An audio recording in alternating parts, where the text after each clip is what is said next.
Ukraine will not be joining NATO. Let's first of all focus on reason number one.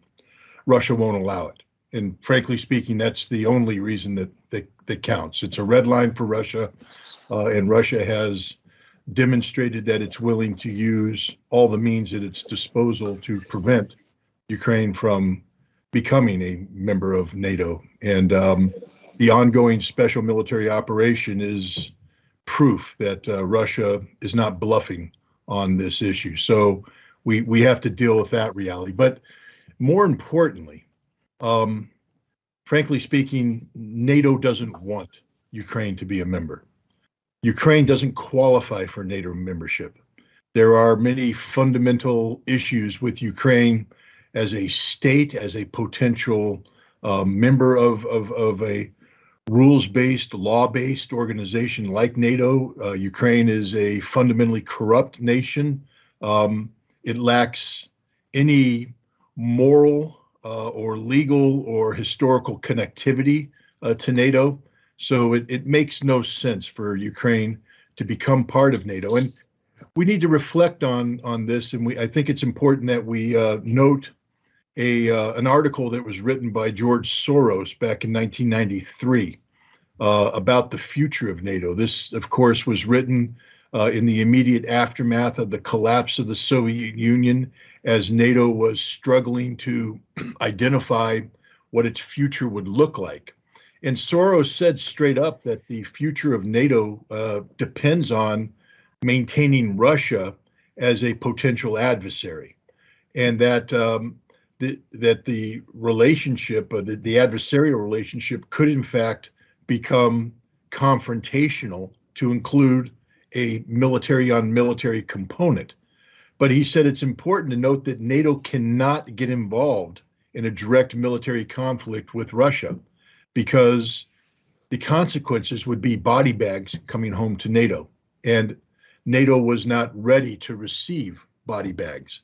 He said that to have this confrontation with Russia, NATO needs to seek out a source of Eastern European manpower and then marry NATO technology to this manpower to confront Russia, to bring pain to Russia. That's exactly what the purpose of Ukraine is. Ukraine is not meant to be a member of NATO.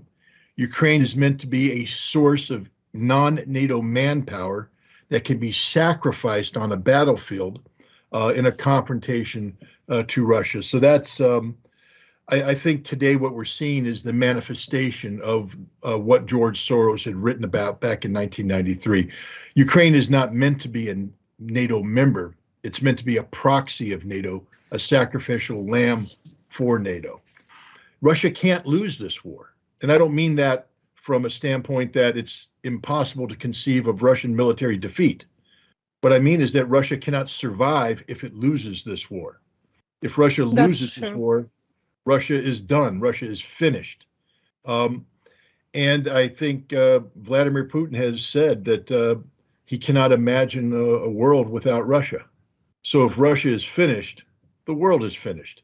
Now, this is a blunt statement, and I think it's not going to happen that way because, again, I point out, Russia will never let it happen, but equally as important, NATO doesn't want it to happen. Harsh realities of the special military operation today is a growing recognition within NATO that not only has Ukraine lost this war, but NATO has lost this war, that NATO is a fundamentally weakened organization. And they are also coming to the grips with the fact that despite allegedly expanding with Finland and Sweden, Finland joining, Sweden potentially joining NATO ranks, the cost of continued conflict with Russia are unbearable.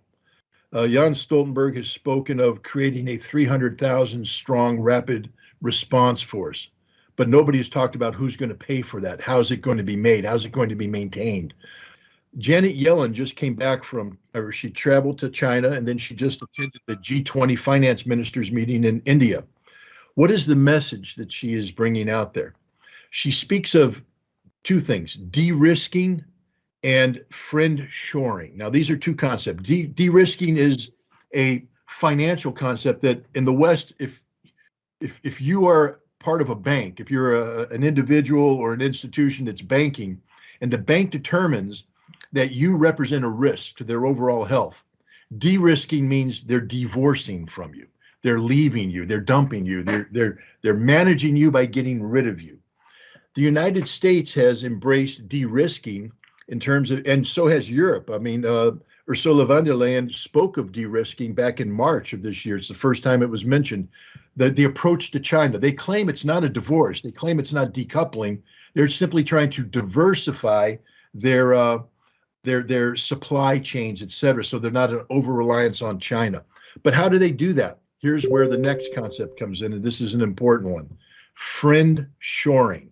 Friend shoring means that you go out and you make common cause with nations whose values are shared by you. Friend shoring, you're shoring up your economy. Yellen went to India and tried to convince India that friend shoring with the United States was in India's best interest. But to do that, India needed to share American and European values when it came to the Ukrainian-Russian conflict, which means India needed to divorce itself, to de-risk, so to speak, from Russia. And India is not willing to do that. Nobody's willing to do that. That's the problem. This war is creating a new global economic reality where the center of gravity is actually institutions like the Shanghai Cooperation Organization or BRICS. This war has de-emphasized the importance of the rules-based international order, of the World Bank, of the G7, of NATO itself. We've never been the perfect country.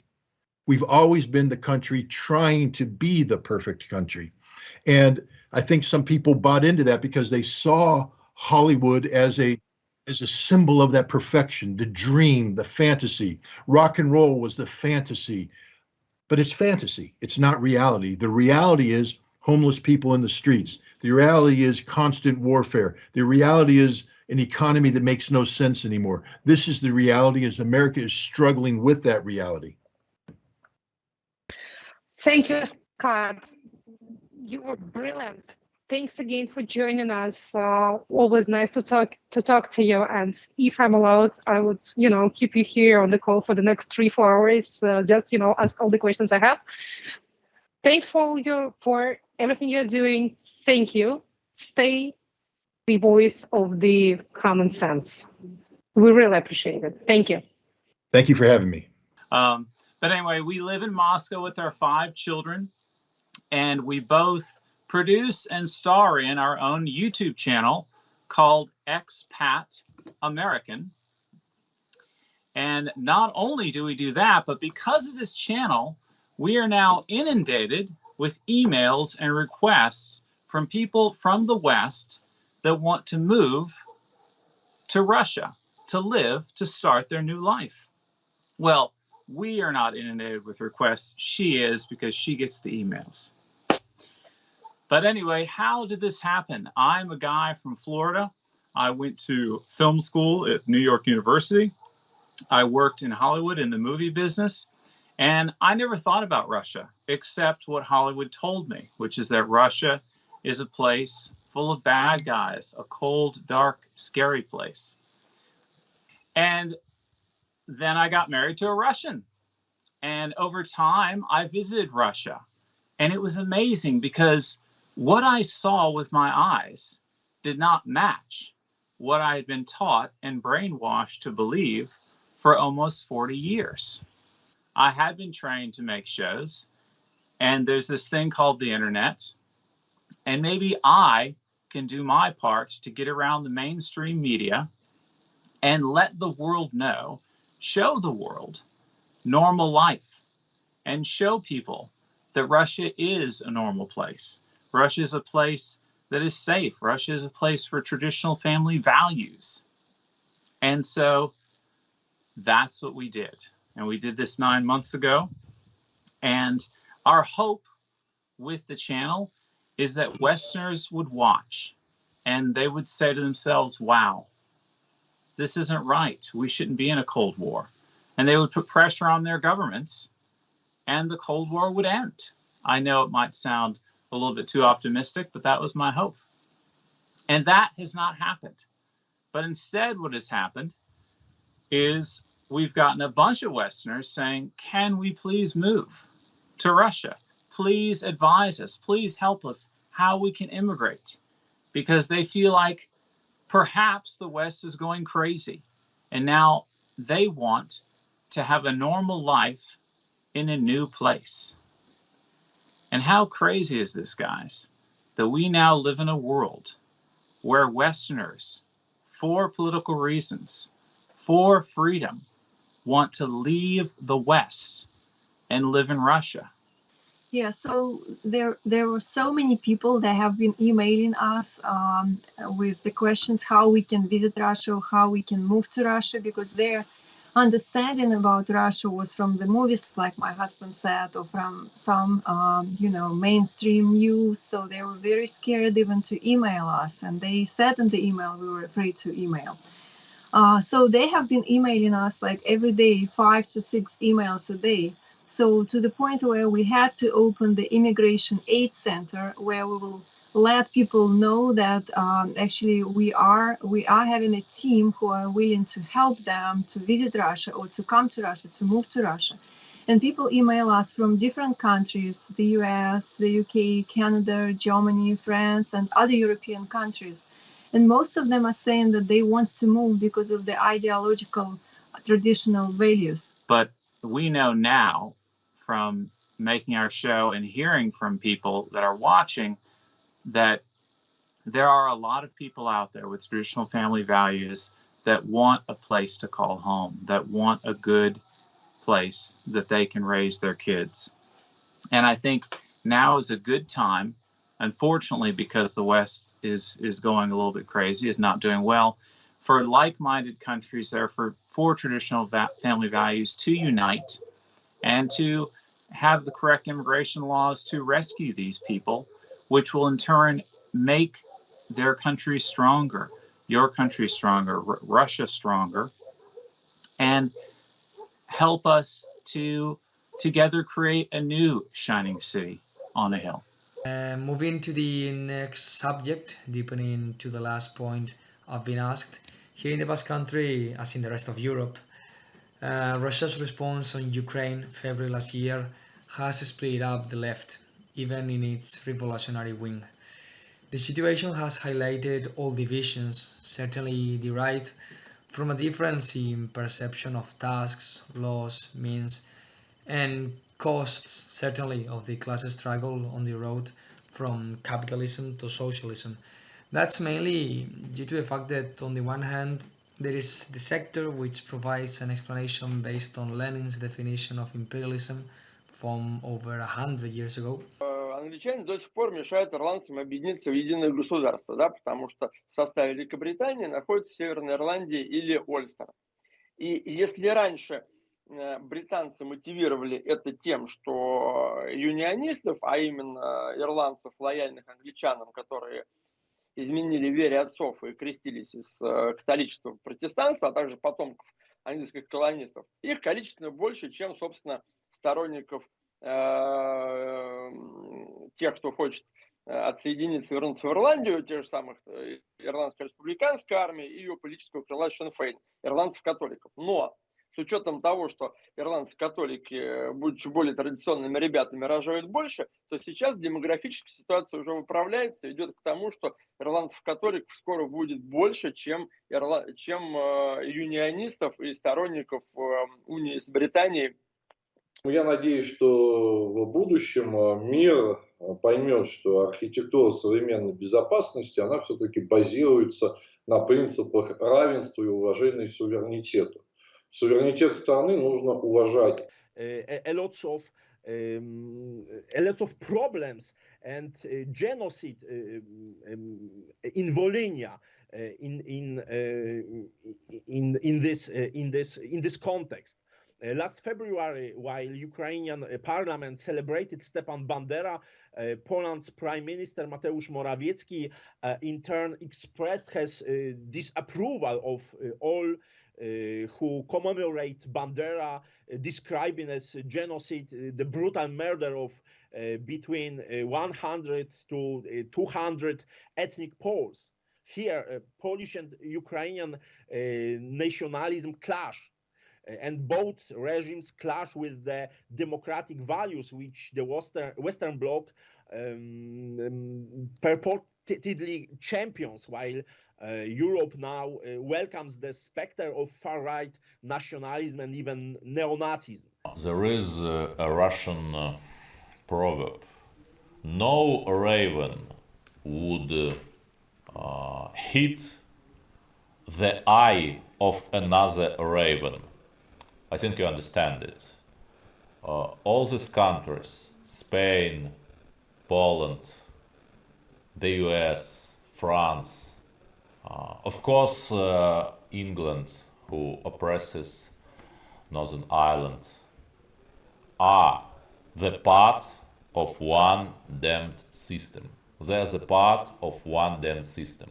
Каждое общество, оно требует справедливости по отношению к себе и для развития общества как такового. Мы решили, потому что по-другому нас просто бы истребили. Мы пошли по этому пути. In Rome, people said that we are civilization. Others, no matter Egyptians, Gauls, Britons, they have a lot of differences in their cultures. But for Romans, on the first place, they were barbarians. So this was also very respected by me philosopher Valery Korovin. He also said that for the Western world, they're civilization number one, and the others, they're barbarians. Seems the Rome Republic, the empire, the concept hasn't changed. That's what you're trying to say? No, actually, I want to say that now the role of this Roman, let's say, point of view is taken by Western world. Мы хотим жить нормально со всеми. К власти в Молдове пришли те, которые в 90-е годы прошлого столетия под стол пешком ходили, как говорят, и не понимают, что закон об особом правовом статусе Гагаузии, который был принят, это закон, который был, посредством которого были реализованы урегулированные политические договоренности высшего руководства Гагаузской республики, это непризнанные, но Гагаузской республики. Для нас, по большому счету, большая трагедия, что два славянских народа воюют друг с другом. Но мы выступаем против того, что как Республика Молдова сейчас обвиняет только Российскую Федерацию. To fight for the sovereignty and for neutrality of Latvia, Lithuania and Estonia. First of all, let me introduce myself. I'm one of the leaders and one of the starters, people who started 1 year ago the party and let's say the integration of the people, the union of the people for the peace, for the solidarity and for the constitutional rights of the people in Estonia. We have taken part in we have taken part in election in Estonia. It was in February this year. It was quite successful. Our party, let's say, we have already a party as well. It was named like Course, which is in Russian MST and which is in English Together. Our philosophy was that Estonia should be a neutral sovereign state, not taking action and part in any wars, in any conflicts between the neighbors. Как и в Ливан, в Македонии невозможно создать правительство, если в него не входит отдельная партия, которая представляет интересов отдельного народа. В Македонии уже где-то после 2001 год невозможно создать правительство, если в правительство не входит какая-нибудь партия албанцев. Ну, посмотрите, правительство Македонии прежде всего следует то, что им говорит Запад, прежде всего США, так как у албанцев есть очень большая поддержка со стороны США, независимо от того, какая партия в США находится в власти, и то, что благодаря этому албанцы получили то, что получили. На Балкан или в Европу есть Наверное, албанцы единственный народ, который имеет две государства. Это Косово, Албания и Косово. Сейчас, в данном моменте, 3 албанцев, это министры иностранных дел. Это в Македонии, в Албании и в Косово. И даже македонский министр иностранных дел заявил, что они борются для албанской мечта. Албанская мечта, я не знаю, что их означает албанская мечта. Если это означает большая Албания, это очень плохо для весь Балкан, потому что это откроет другие вопросы, которые до сих пор не закрыты. Белый лист бумага. Народ, который начался там 44 или 45 год, который придумали коммунисты, или не знаю, там Белград, Москва, как говорит Болгария. Но для сожаления, мне кажется, что ситуация в Македонии, все больше Македония двигается к федерации. Там что будут 2 кантона, 2 отдела, будет македонский и албанский. Он уже такой существует, но только... Пока неформально. Да, пока неформально, да. Слушай, а вот говоря о людях в Македонии, действительно, о населении, о народе, ты говоришь, что Македония сделала очень много шагов, чтобы вступить в Евросоюз. Но насколько вот люди, обычные люди это поддерживают? Все-таки это требование, скажем так, это глобалистское правительство хочет видеть Македонию в Евросоюзе или люди на местах хотят видеть Македонию в Евросоюзе? Давайте честно. 94 год, если я сейчас правильно помню, еще тогда Македония приняла точно стратегический курс, это вхождение в Евросоюз и в НАТО. Донецкая Народная Республика, Луганская Народная Республика, еще ряд областей Украины посчитали, что нет, ребята, нам с вами больше не по пути. И выбрала путь собственный, выбрала путь в сторону России, и по этому пути идет до сих пор.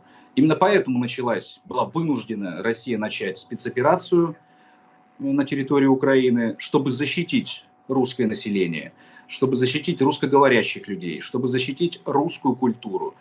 В «Закате Европы» выдающийся немецкий автор предсказывает гибель европейской цивилизации на фоне появления юных народов и чужеземных завоевателей. Неплохо так описывая все то, с чем сегодня сталкивается Европейский Союз.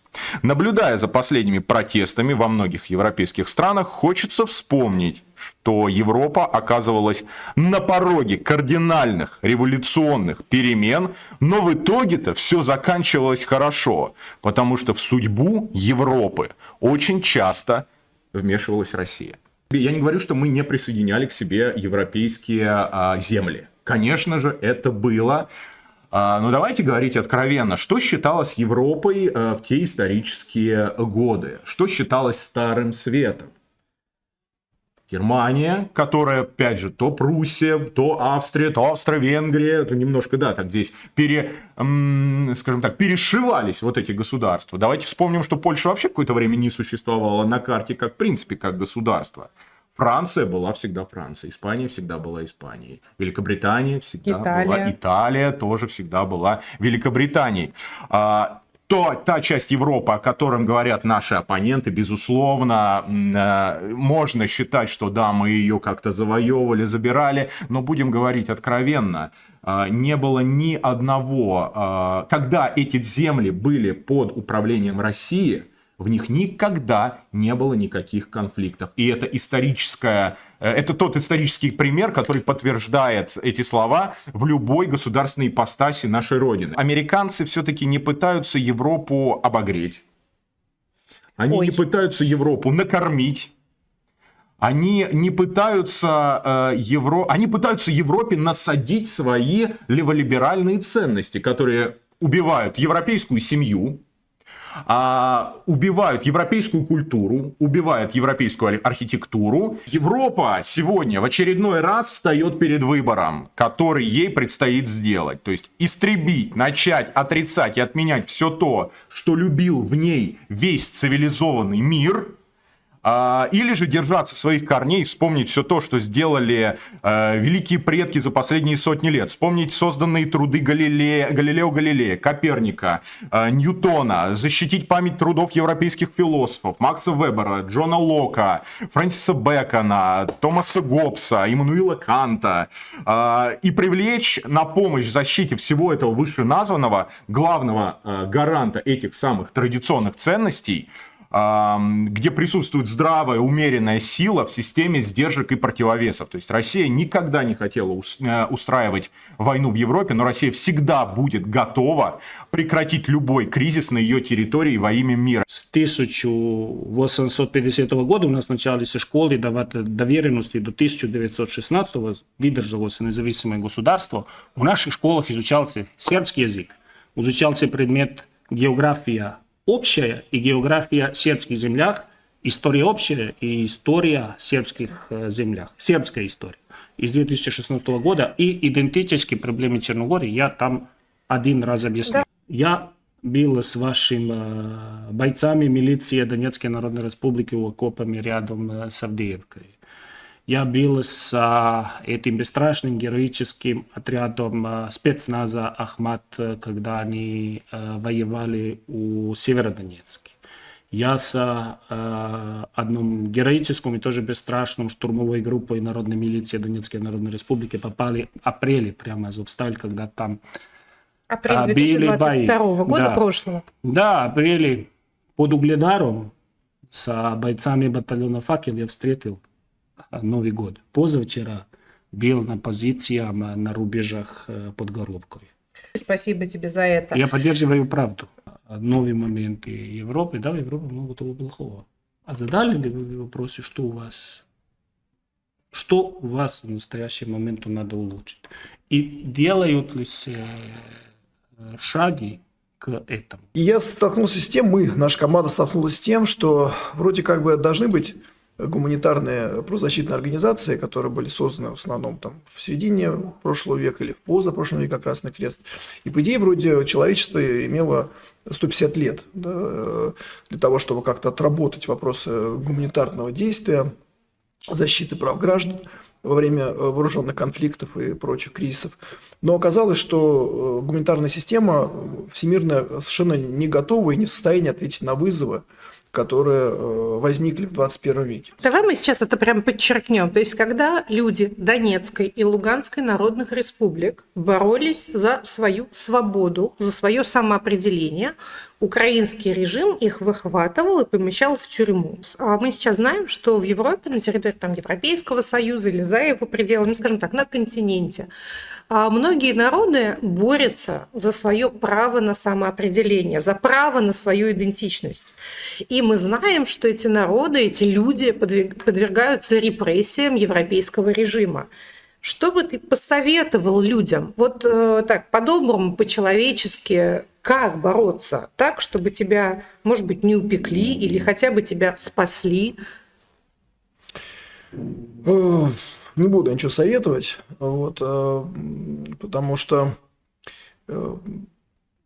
сейчас нам нужно не советы, нам нужны конкретные действия, которые в ситуации, если вас уже схватили, не важно за что, может быть, вы не помогали какой-то враждебной армии, не были ополченцем, не были комбатантом, а просто вы имели другие убеждения, или вы пострадали от ювенальной юстиции, или вы пострадали за следование каким-то традиционным ценностям, или если вы русский немец, вас там, ваш дом там как пометили белой краской, то, что там было, или вы немецкая девушка, вас изнасиловали мигранты, но при этом полиция не хочет возбуждать дело или что-то такое. То есть как бы я не буду советовать девушкам, что делать, чтобы их не насиловали. Да? Как бы это просто совершенно как бы отвратительные советы.